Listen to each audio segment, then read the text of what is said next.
Satu unit hotspot untuk investment pun boleh, untuk hampa nak duduk pun boleh. Dekat mana?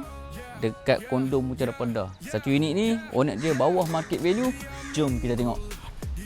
Jom kita tengok dalam. Hingga geng, unit di mana? Di kondo Mutiara Pedas.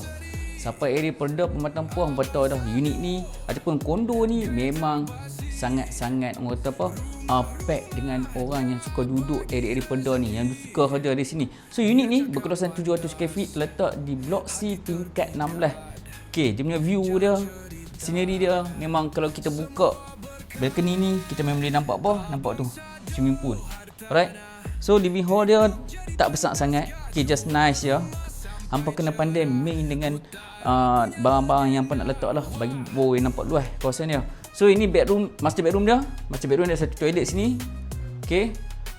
Unit ni biasa je, basic unit lagi. So hampa kena buat sikit lah. Hampa kalau masuk, hampa reno sikit. Bapak owner nak jual murah ya unit dekat sini. So ni bahagian dining dia, meja makan tak kat sini. Okay. Dan ini bahagian kitchen dia. Masuk-masuk pintu ni, kita akan jumpa kitchen. Kitchen dia memang hampa kena buat lah. Sebab apa? Sebab basic. Hampa kalau nak ni, hampa tak L-shape tabletop apa semua, memang nice. Dan ni bahagian untuk kita nak basuh baju, mesin semua kita tak sini, nak sedia baju semua dekat area sini. Dan ni toilet bahagian luar. Bilik ketiga. Okey, boleh tak single bed sini. Dan ni bilik kedua. Rumah ni sesuai untuk siapa? Okey, yang ni abang Sarul nak beritahu.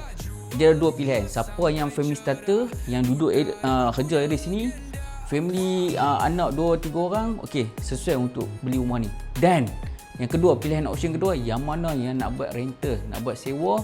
Kawasan ni memang hot, kawasan hotspot untuk apa? Yang mana area UiTM, Politeknik apa semua, bagi sewa sini memang nice. Jadi apa yang mana? Option A ke option B? Yang mana nak beli? Roja Abang Sado. Yang mana nak buat rental ataupun nak beli untuk buat rental pun kontak Abang Sado Tanah. Halo sampai jadi. Lupa. Harga owner nak jual berapa? 230,000. Harga masih boleh nego. Okey. Halo Abang Sado Tanah, cepat. Roja sampai jadi.